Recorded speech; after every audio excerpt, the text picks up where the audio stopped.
காணும் கனவெல்லாம் என்றும் நீதானே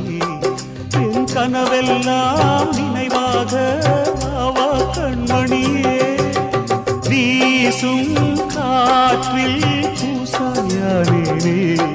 உன்னை எங்கோ மனம் பேச உள்ளம் நொந்தேனே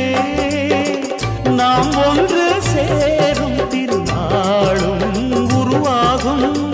ஜென்மங்கள் ஏழேழும் நாம் வாழ்வதை தடுத்திட முடியாது ஆவாயுடன் நிலவே விண்ணிலவே என் வாழ்வே நீதான் நிலவே விண்ணிலவே